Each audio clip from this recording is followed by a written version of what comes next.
Buenas tardes, señoras y señores. De nuevo con ustedes para presentarle una nueva versión de su programa Visión RD. Como siempre, análisis, comentarios de los principales hechos acaecidos, tanto en el plano nacional como en el plano internacional. Hoy tenemos un programa, vamos a decirle que es un programa especial, dividido en dos partes. Una primera parte que vamos a estar haciendo comentarios, análisis, y una segunda parte que la vamos a tomar para referirnos al día 14 de junio. Es decir, hoy es 14 de junio del 2021. Nosotros vamos a hacer referencia en la segunda parte al 14 de junio de 1959. Porque hoy se conmemora una fecha gloriosa para el pueblo dominicano, independientemente de la indiferencia con lo que la inmensa mayoría del pueblo lo conoce. Bueno, vamos a comenzar informando que en el día de hoy se juramentó el nuevo defensor del pueblo de la República Dominicana, el señor Pablo Ulloa. El Senado de la República juramentó hoy a Pablo Ulloa como nuevo defensor del pueblo. Yo, en términos particulares, siempre he creído que nosotros tenemos un problema en este país y es la concentración de funciones en el Distrito Nacional. Y específicamente el defensor del pueblo, como su nombre lo dice, defensor del pueblo, tiene que estar al servicio del pueblo.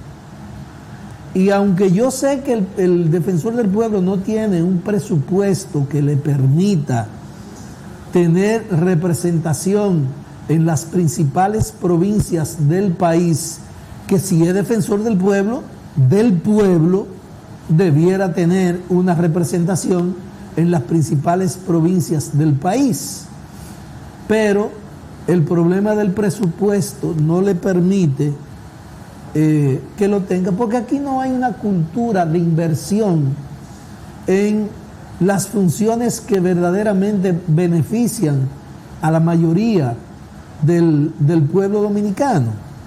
Pero sí, yo pienso que el nuevo defensor del pueblo, que es una persona joven, es una persona que llega al cargo revestido de una serie de condiciones y aprobaciones que no la tenía la anterior, independientemente del trabajo que pudo haber hecho. Pienso que una de las cosas que debe hacer el defensor del pueblo es comunicarse con el Colegio de Abogados de la República Dominicana. Independientemente de que yo sé que el Colegio de Abogados es una institución desacreditada, pero en el Colegio de Abogados, digo el Colegio de Abogados porque agrupa a los abogados del país, pero digo esto porque entiendo que hay mucha gente en el país que estaríamos en disposición de manera honorífica, de manera gratuita, darle soporte, colaborar con la Defensoría del Pueblo. Y pienso en los abogados, porque los abogados somos los que siempre estamos bregando con conflictos, con problemas, tenemos acceso a los asuntos de las fiscalías y una serie de instituciones que hay en el país, que son las que están en el día a día, en contacto con los problemas de la población. Y me atrevería humildemente a sugerirle al nuevo defensor del pueblo que si no quiere acercarse a la institución como institución, que yo pienso que sí, él lo que tiene que saber cómo se maneja en las relaciones con esa institución, porque el Colegio de Abogados es una institución complicada, pero él puede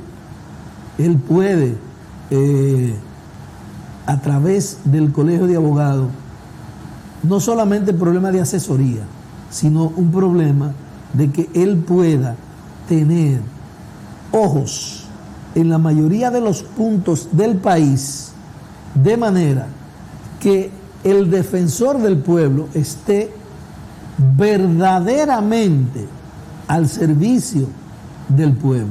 Y es como yo le digo, yo estoy seguro que si el defensor del pueblo va a Santiago y se reúne con el Colegio de Abogados en Santiago y con abogados que pertenecen al colegio, estaría en la mejor disposición de colaborar de manera gratuita con la Defensoría del Pueblo, y eso haría que se produzca un acercamiento entre el defensor del pueblo y la población, porque hasta ahora, independientemente de los esfuerzos que hizo la señora Zoila, que estaba en la Defensoría del Pueblo anteriormente, y las buenas intenciones que ella pudo haber tenido, pues hasta ahora el defensor del pueblo, que lo crea la Constitución del 2010,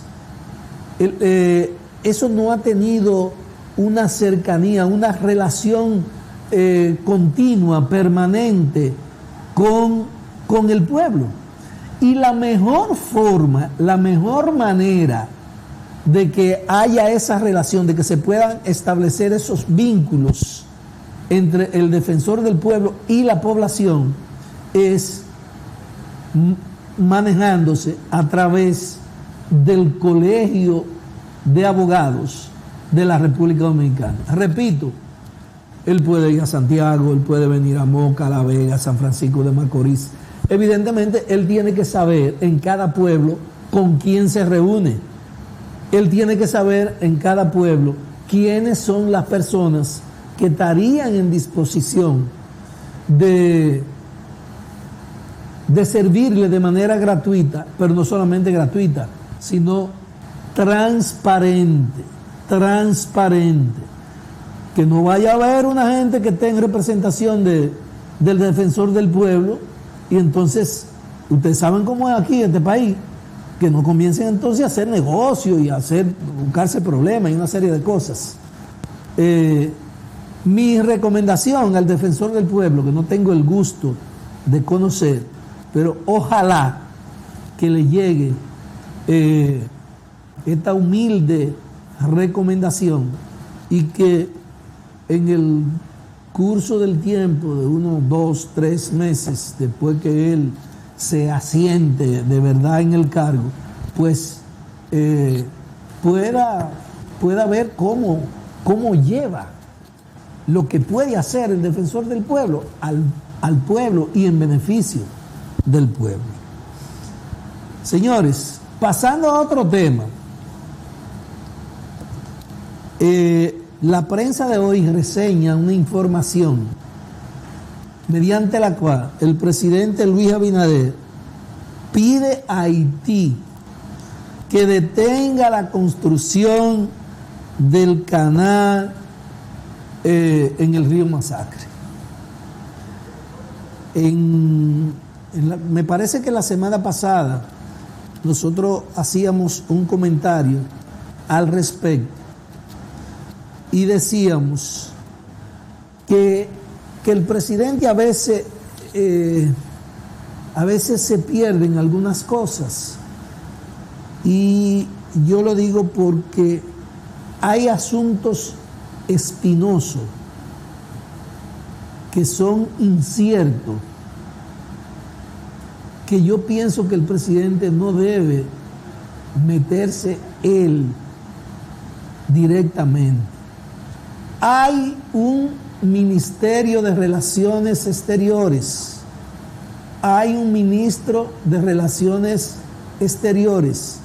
Es cierto, ese ministro lo que hace es ejecutar en última instancia las decisiones que emanen del Poder Ejecutivo, del presidente de la República. Pero mire, presidente, usted está, primero, en la semana pasada usted aseguró que el gobierno haitiano no iba a seguir construyendo el canal. Y nosotros le dijimos aquí, presidente, que sí, que usted no debió de haber hecho esa afirmación. Eso deje que lo haga el ministro de Relaciones Exteriores, porque cuando usted lo hace, tiene un sentido, tiene unas repercusiones que luego lo podrían comprometer a usted a hacer cosas que no son posibles hacerlo por razones coyunturales y por razones de tiempo. Por eso vuelvo y le digo, presidente, ese tipo de informaciones vamos a hacer que la haga el ministro de Relaciones Exteriores. Mire, presidente, la semana pasada usted dijo que el gobierno haitiano iba a suspender la construcción. En esta semana dice que usted le pide, oiga, ahora usted le está pidiendo al gobierno haitiano que no continúe con la construcción. Y nosotros decíamos la semana pasada, y si Haití no detiene la construcción, ¿cómo no la va a detener? Bueno, pero nosotros tenemos el camino institucional que nos dice a nosotros qué nosotros debemos hacer, porque nosotros tenemos un tratado con Haití, pero además tenemos el tratado de 1929, pero tenemos, porque ahora resulta que hay alguna gente que están diciendo, no, el tratado de 1929 no es aplicable al gobierno haitiano porque en el año de 1929 Haití estaba intervenido por los Estados Unidos. Bueno, eso es cierto. Y podría haber algunas razones jurídicas para levantar ese argumento. Pero resulta que nosotros no solamente tenemos el tratado de 1929, nosotros tenemos el protocolo de revisión de 1936. ¿Y ustedes saben lo que es el protocolo de revisión de 1936? Que en el 1936, cuando Haití no estaba intervenido, entonces las autoridades dominicanas y las autoridades haitianas se reunieron para revisar el tratado de 1929,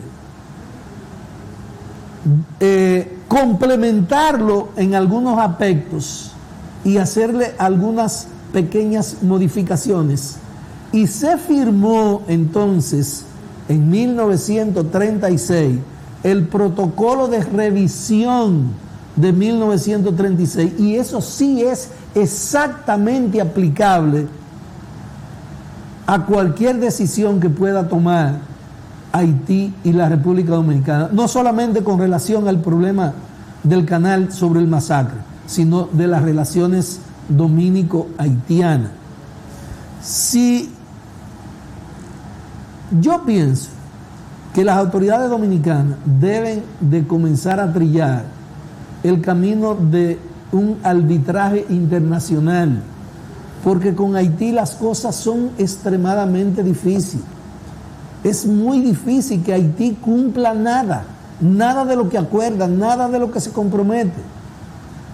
Nosotros no podemos ir a la OEA porque la OEA está más desacreditada que la peor prostituta que pueda aparecer por ahí.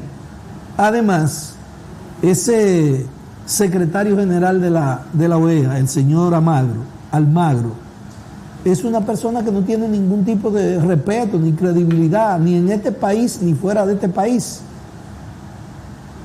Y ha dado muestra fehaciente de que tiene inclinaciones a defender la causa haitiana, evidentemente por un mandato de lo que son los intereses de Estados Unidos.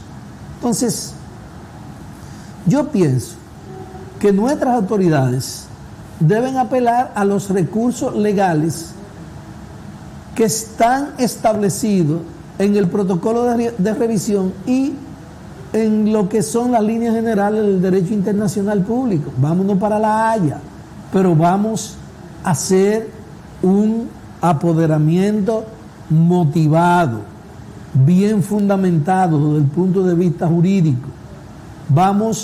El país no necesita ni siquiera contratar abogados, porque esa es otra cosa, presidente. Aquí hay excelentes abogados, que estarían en la mejor disposición de defender la causa, no del gobierno dominicano, sino del pueblo dominicano, para que pueda cumplirse lo que se ha establecido entre el gobierno haitiano y el gobierno de la República Dominicana.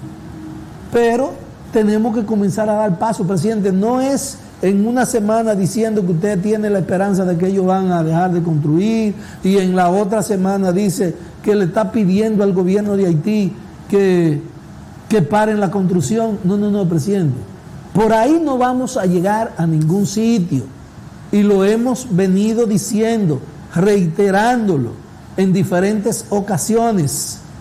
Ojalá, el problema es que la gente de la capital le hace poco caso a lo que nosotros decimos en estos pueblos por aquí. No hacen poco caso porque entienden que nosotros somos unos chimichurri, que descerebrados, y que ¿qué es lo que se sabe de eso? ¿Qué es lo que se está hablando de ese tipo de cosas? Ese es un analfabeto, ese es un qué sé yo qué. Pero de todas maneras, si le parece lógico y razonable y beneficioso para el país, presidente, vamos a ver si comenzamos y damos los primeros pasos en el plano internacional para apoderar un arbitraje de esa situación y que nos comprometamos, no que Haití se comprometa con nosotros, sino que Haití se comprometa con esas instituciones internacionales a cumplir con lo que se decida allí, porque ese es otro problema. Pero vamos a dejarlo ahí. Miren, hay un tema que nosotros ya cansamos. En este programa cansamos con el tema de los espacios públicos y el tránsito aquí en Moca.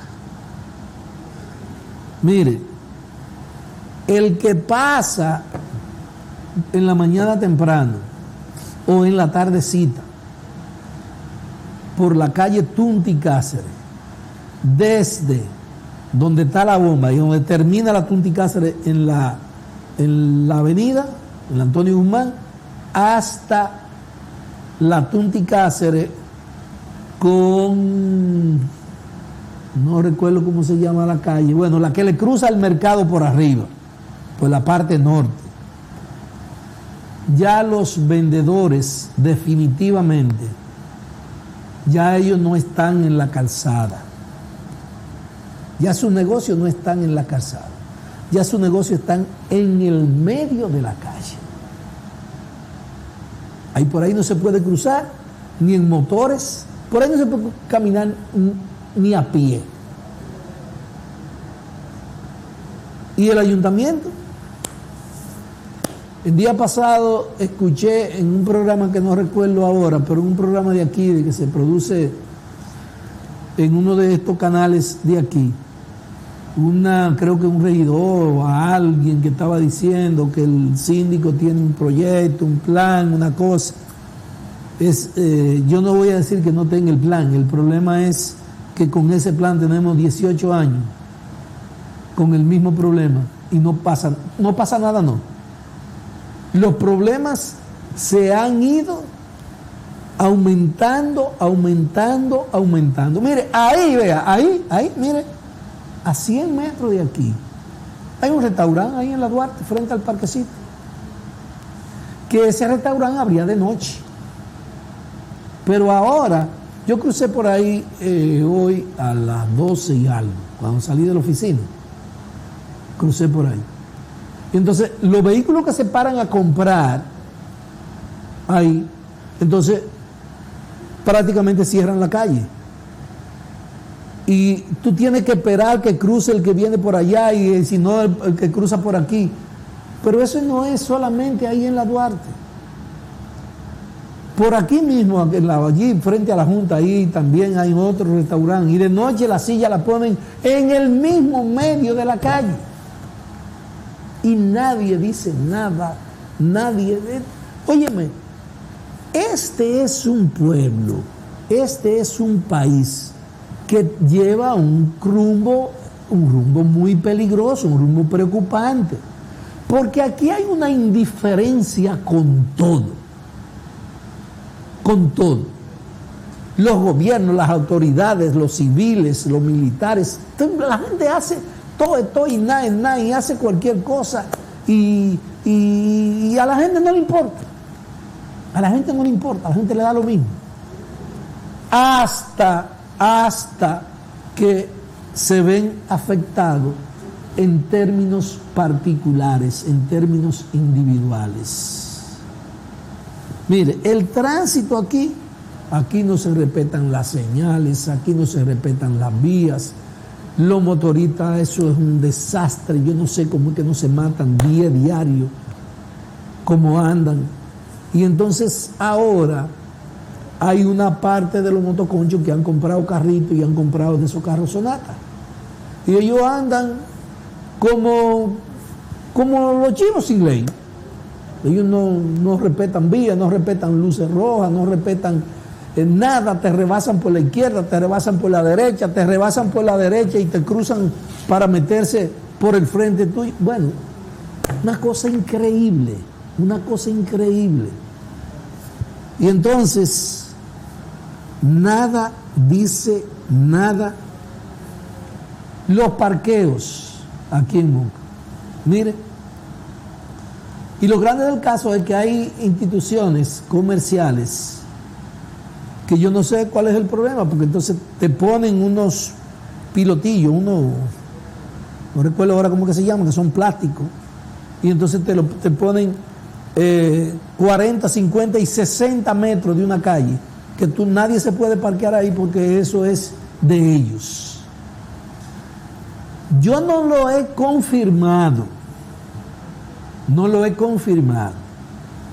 pero tengo la información de que esos comerciantes tienen permiso del ayuntamiento, que el ayuntamiento prácticamente le transfiere el derecho de utilizar esos espacios públicos en beneficio de esas empresas. Y no sería una cosa del otro mundo, porque hay paradas de carros públicos donde el ayuntamiento le ha vendido esos espacios.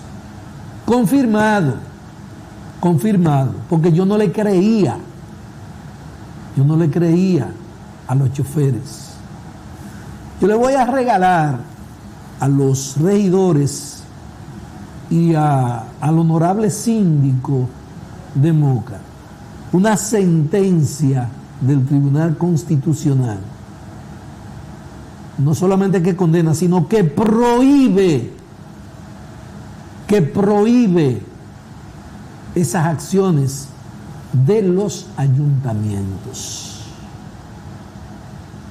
Eso es insólito, que un ayuntamiento venda el uso, goce y disfrute de las vías públicas. Pero en la República Dominicana, óigame, aquí todo es posible. En este país, todo es posible. Señores, la prensa de hoy trae una información que nosotros también en la semana pasada habíamos hablado de la situación de la Procuraduría General de la República y habíamos alertado sobre la situación de estrechez económica por la que atraviesa la Procuraduría General de la República para la lucha que está librando en contra de la corrupción y la impunidad. Y habíamos dicho nosotros que íbamos a esperar que el gobierno presentara el proyecto de presupuesto del año 2022 y que en términos particulares para nosotros íbamos a evaluar la intención, la voluntad del gobierno para continuar y arreciar y profundizar la lucha en contra de la corrupción y la impunidad por la asignación que apareciera en el proyecto de presupuesto para la Procuraduría General de la República. Ustedes recordarán que hace unos 8 o 10 días nosotros hablamos de eso en esa dirección. En el día de hoy la prensa nacional reseña unas declaraciones de la Procuradora General de la República, doña Miriam, donde ella se está quejando de la situación de limitaciones que tiene la Procuraduría e incluso dice que encontró una deuda de 2.400 millones de pesos. Oiga bien, cuando doña Miriam encontró una deuda de 2.400 millones de pesos y que para poder sortear esa deuda ha tenido que estar, cojo de aquí, amarro de allí, traigo de aquí, pongo de allí, busco aquí, para poder sortear esa situación. Lo que quiere decir, señores, que la Procuraduría está prácticamente atada de pies y manos ante la situación económica que atraviesa. Y es evidente el cúmulo de trabajo. Dice la Procuradora que tiene 500 expedientes, una parte de la administración pasada y otra parte de esta administración, que hay que comenzar a trabajar con ellos. Pero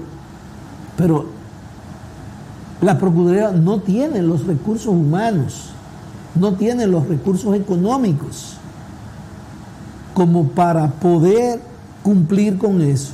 Y no solamente con eso, sino con las expectativas que tiene la población sobre un trabajo eficiente y eficaz que puede hacer la Procuraduría General de la República.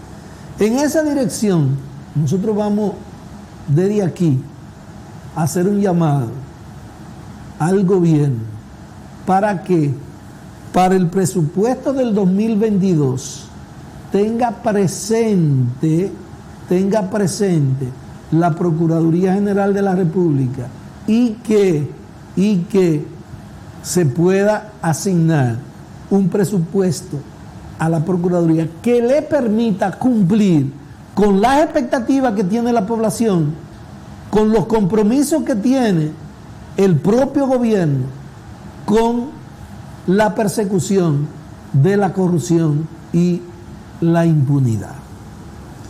En ese mismo sentido, decir que estaba escuchando una entrevista que le estaban haciendo al ministro de Interior y Policía, el amigo Chu Vázquez, y escuchaba a Chu decir una serie de medidas, de logros que ha logrado el ministerio con relación a la Policía Nacional. Y me sorprendí, dije, pero ¿cómo es posible que el Ministerio de Interior y Policía haya logrado todas esas cosas con relación al mejoramiento de la calidad de vida de los policías? Y eso el pueblo no lo conoce. El pueblo no lo conoce.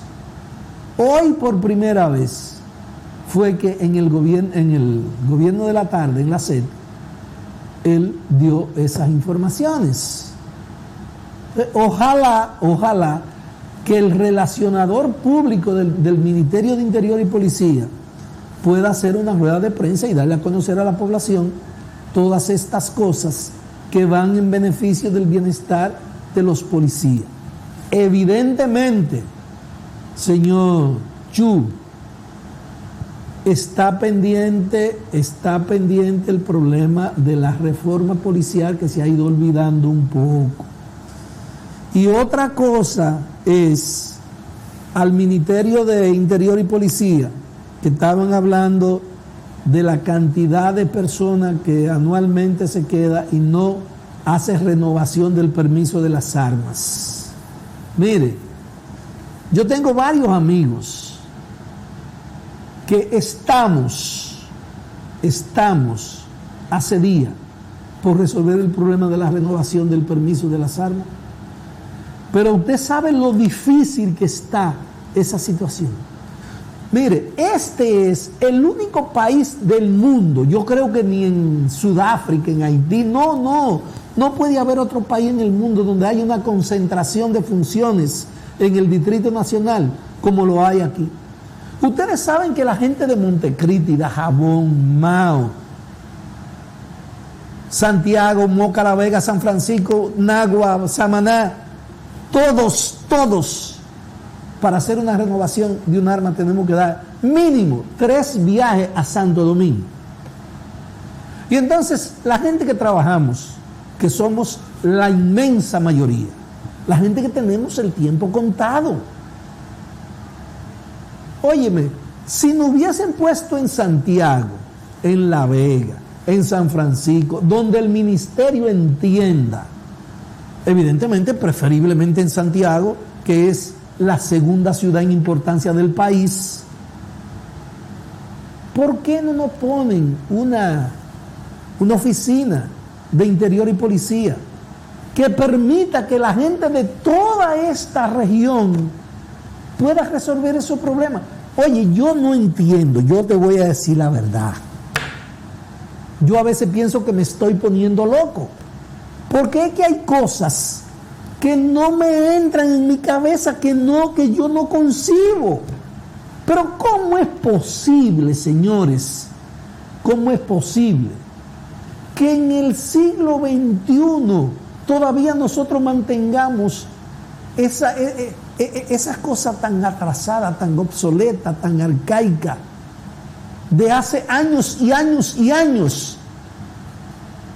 Mire, señor ministro, a la señora gobernadora, al señor senador, a los diputados, a los dirigentes políticos, no solamente de Moca, sino de la región, a don Eduardo, que es el presidente del Senado. Don Eduardo, hable con el ministro, dígale que por Dios, que se le van a cuadruplicar y a quintuplicar las entradas por concepto de pago de permiso de arma de fuego si traen una oficina a Santiago.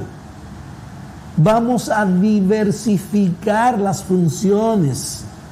Por Dios, eso ya no es posible en estos tiempos. El ministro está haciendo cosas buenas, pero hay cosas, señor ministro. Mire, no voy a decir lo que decía mi abuelo, porque mi abuelo decía que hay cosas que guindando, yo no sé, parece una cosa ahí, pero la verdad es, señor ministro, que por Dios, vamos a salir del atraso, vamos a modernizar ese ministerio, vamos a eficientizar ese ministerio. Y decir que también en la prensa de hoy reseña unas declaraciones del señor Andrés Astacio de un desfalco en el sector eléctrico. Bueno, aquí en el sector eléctrico hay tantas cosas. Desfalco de ahora, desfalco de hace mucho tiempo, pero ese sector parece que es intocable. Y yo le voy a recomendar al señor Andrés Astacio. Eso está muy bien, esa denuncia y esas intenciones, pero señor Astacio, le voy a hacer una recomendación. En esos problemas del sector eléctrico, esos desfalcos, esos robos, esos contratos leoninos, ahí están envueltos los empresarios que aportaron los cuartos y que aportan los cuartos no para que Abinader sea presidente, sino para que todos los presidentes, no nos vamos a ir, Balaguer, Leonel, Hipólito, Leonel otra vez, Danilo, Abinader, esas personas que son los grandes beneficiarios de ese desorden que hay en el sector eléctrico, son unos grupos de empresarios que son los que ponen y quitan los presidentes. Si ustedes se van a meter ahí, háganlo bien hecho, porque no pueden haber vacas sagradas. Como decía la monjita, a todas. No es para sacar uno y otro con pinza, este sí, este no. Este sí, este no. No.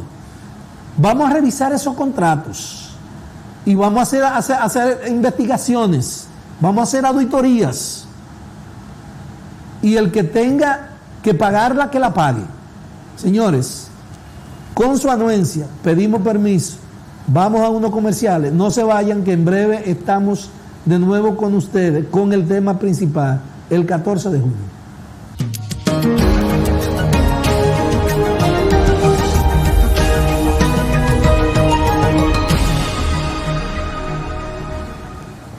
Continuamos con su programa Visión RD. En la introducción del programa nosotros decíamos que el programa de hoy estaba dividido en dos partes. Una primera parte que ya nosotros agotamos y una segunda parte que está referida a la importancia de la fecha de hoy. Hoy es 14 de junio del año 2021. Hoy se conmemora 62 años de aquella gloriosa epopeya que escribieron con su sangre los héroes de Maimón, Constanza y Estero Hondo. Nosotros vamos a comenzar, vamos a escuchar el himno del 14 de junio. Atención a estas letras de este himno.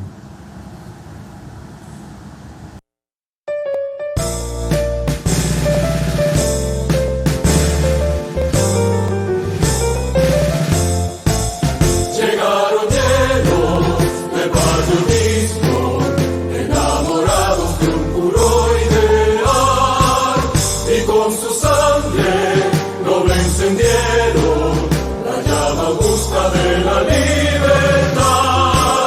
Su sangre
Ese es el himno del 14 de junio.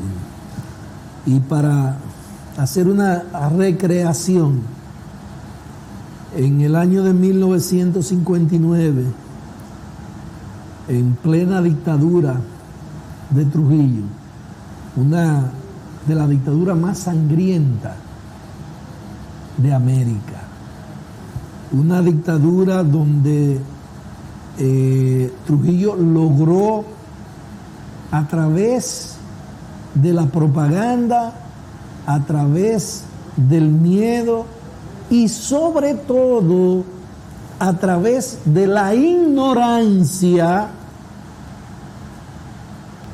Trujillo logró, porque también hay que decir una cosa, Trujillo logró el respaldo, el apoyo de una parte importante de la población dominicana. Era una dictadura, era un criminal, era una dictadura donde los hijos no confiaban en los padres no confiaban en los hijos porque había un chivateo, una cosa. Pero una parte importante de la población, por asuntos de ignorancia, respaldaba ese gobierno. Y dentro de ese marco, estos jóvenes que vinieron en el año de 1959,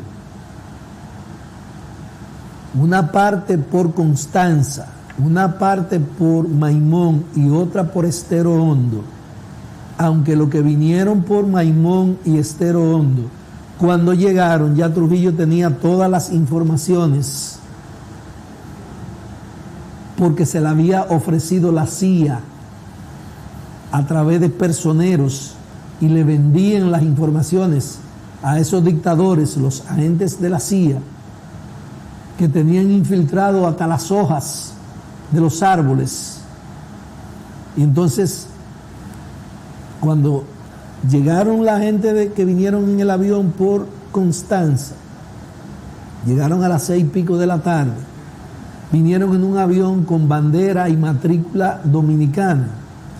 Cuando llegaron, los militares que se encontraban custodiando el aeropuerto se sorprendieron porque no tenían conocimiento de que ese avión iba a aterrizar a esa hora en ese aeropuerto. Y entonces se armó una balacera. Ninguno de los expedicionarios resultó muerto.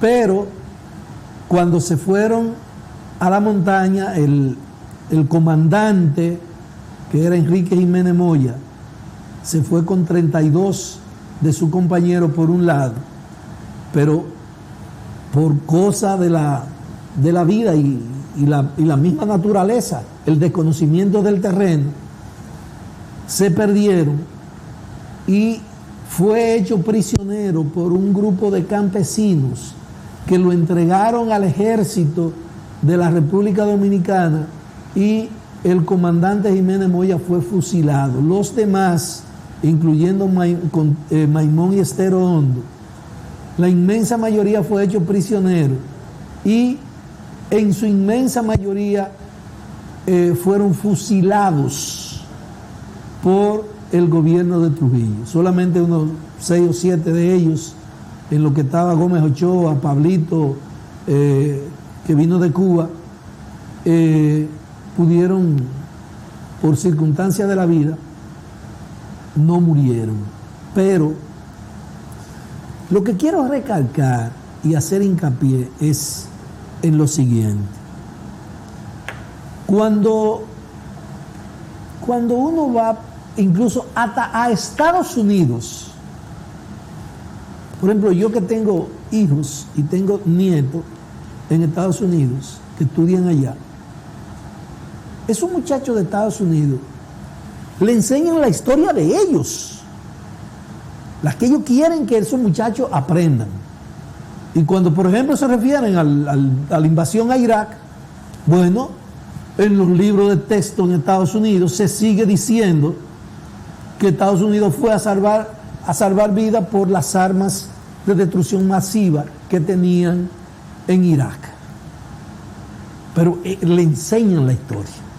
Señores, en este país, este es un pueblo analfabeto, iletrados en cuanto al conocimiento de la historia de este país. Mire, si usted junta 10 profesionales, 100 profesionales, junte 100 profesionales, o usted se junta 100 estudiantes universitarios, no conocen la historia, no conocen lo que fue el 14 de junio, no conocen lo que fueron las invasiones, no conocen lo que fue la era de Trujillo, no conocen el desenlace de cómo terminó Trujillo, porque la era de Trujillo ha continuado, y lo que mismo que gobernaron con la misma familia que tenían todos los privilegios en la era de Trujillo, son los mismos que tienen los privilegios en el día de hoy. Y esos mismos que son intocables hoy, eran los mismos que en la era de Trujillo también fueron intocables. Y fueron intocables en el Consejo de Estado, y fueron intocables en el Triunvirato, y fueron intocables durante los 12 años de gobierno de Balaguer, y después fueron intocables en los 8 del PRD, y después volvieron con Balaguer a ser intocables, y después volvieron y fueron intocables con Leonel y Danilo. Las mismas familias, los mismos personajes.